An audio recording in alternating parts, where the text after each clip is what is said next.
a man once feared by thousands, riding through the desert with fury in his eyes and blood on his hands. Saul of Tarsus, the hunter of believers, the executioner who thought he served God.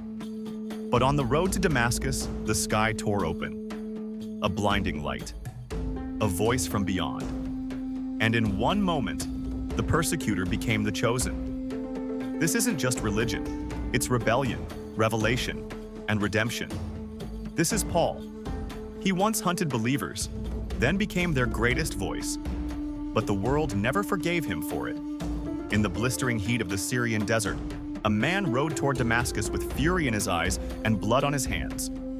Saul of Tarsus, a man trained in law, fluent in power, convinced he was serving God by silencing those who spoke the name of Jesus.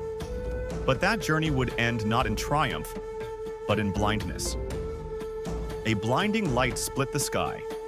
A voice thundered, "Saul, Saul, why do you persecute me?" When the dust settled, the hunter had become the hunted, by destiny itself. As he stumbled into Damascus, led by trembling hands, everything he thought he knew began to crumble. 3 days of darkness, 3 days of silence, 3 days that rewrote history. The persecutor was gone. A new man was born, Paul. When Paul opened his eyes again, the world looked different. The same faith he once tried to destroy now burned inside him like fire. But redemption has a cost, and Rome was not a forgiving empire. He preached in marketplaces and temples where idols towered above the crowds. He spoke of grace, not law, of freedom, not fear. In Lystra, they stoned him. In Philippi, they beat and chained him. In Ephesus, riots erupted at his words, yet every beating became a sermon. Every prison became a pulpit. As his message spread, from Jerusalem to Corinth, from Athens to Rome, enemies closed in. Priests called him a heretic. Rome called him a threat. Even some believers doubted him. Still, Paul kept writing, letters that would outlive empires. He warned the church of a greater war, unseen and eternal. "We do not wrestle against flesh and blood," he wrote, "but against rulers, authorities, and powers of darkness." He urged them, "Put on the whole armor of God, the belt of truth, the shield of faith, the sword of the Spirit." To the Corinthians he confessed, "When I am weak, then I am strong." To the Romans, "The good I want to do, I do not do, but the evil I hate, that I do." And to Timothy, "Endure hardship as a good soldier of Christ." Paul fought not against men, but against the darkness within the human soul. Jerusalem, the city that once crowned prophets now prepared to condemn one. Paul returned, knowing the danger. A mob rose against him, screaming for his death.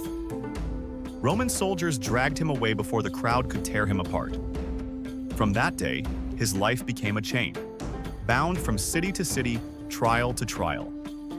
Before governors and kings, he stood alone, accused of treason and madness. One ruler sneered, "Do you think you can persuade me to become a Christian so easily?" Paul answered, "I wish you were as I am, except for these chains." Each courtroom became another battlefield, each verdict another prophecy. The road to Rome was paved with storms and betrayal. Shipwrecked, beaten, hunted. Still, he pressed on.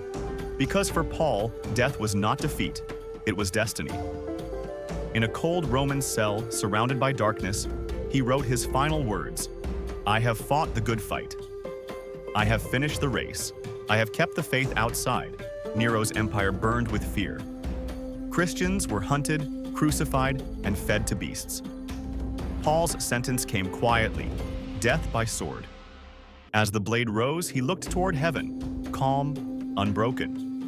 The persecutor had died long ago on the road to Damascus. The apostle died free. Centuries later, his voice still echoes, "Put on the armor of God, for the battle is not over yet." The empire fell. The sword rusted. But his words never died.